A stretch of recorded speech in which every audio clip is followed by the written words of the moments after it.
Affairs, Sri Prahad Joshi, Leader of the House, Sri Piyush Goyal ji, Leader of the Opposition, Sri Mallikarjuna Kharge ji, Ministers, Honorable Members, I warmly welcome you all to the second part of the budget session beginning today. We have witnessed some important events during the recess, including the situation in Ukraine and elections to the legislative assemblies of 5 states.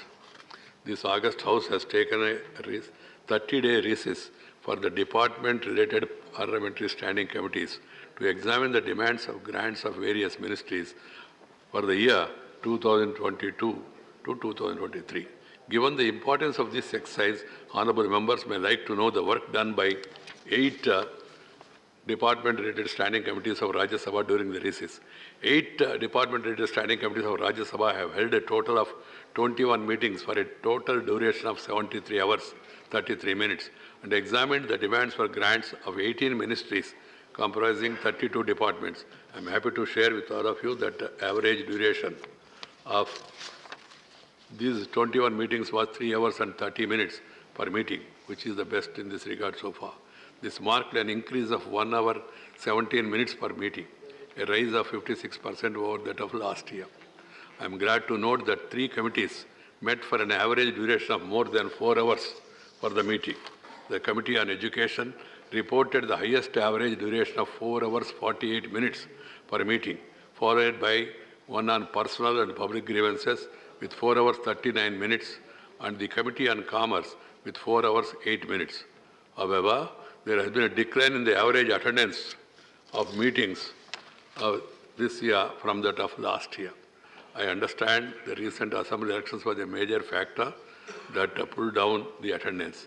I propose to soon hold another meeting with the chairman of all these 8 committees on their functioning over the last 5 years. You may recall the first part of this session that had 10 sittings marked a refreshing break from the turbulences of some previous sessions. There were no forced adjournments of the House during this first part. As a result, the productivity of the House was 101.40%. The last 8 full sittings of the first part of the session were free of disruptions and forced adjournments for the first time in the last 3 years. I appeal to the members to sustain this positive spirit during the 19 sittings of this part of session so that the House clerk's productivity higher than 94% of the budget session of last year. Honorable members, you are all aware of the situation in Ukraine. A large number of Indian students were required to be evacuated in the context of this situation there. This was a very challenging task. The Government of India rose to and also the state governments rose to the occasion in evacuating Indian students as well as some students of other nationalities. These efforts are praiseworthy.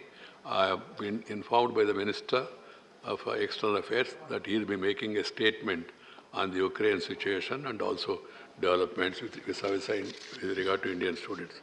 With honorable members, with the waning of the third wave of COVID-19, both the House of Parliament have returned to sitting from 11 a.m. during this part as against in 2 shifts during the first part of this session. We will need to be careful, and hence some of the honorable members are being seated in the galleries of the House, though I don't see anybody today in the galleries. I urge upon all of you to follow COVID protocol, appropriate behavior both within and outside the House. I'm happy to inform you that the Secretariat has recently installed another safety measure in the chambers of this August House to contain the spread of coronavirus. Equipment has been installed to contain the spread of virus through ultraviolet C-band radiation, which is very effective in killing the virus.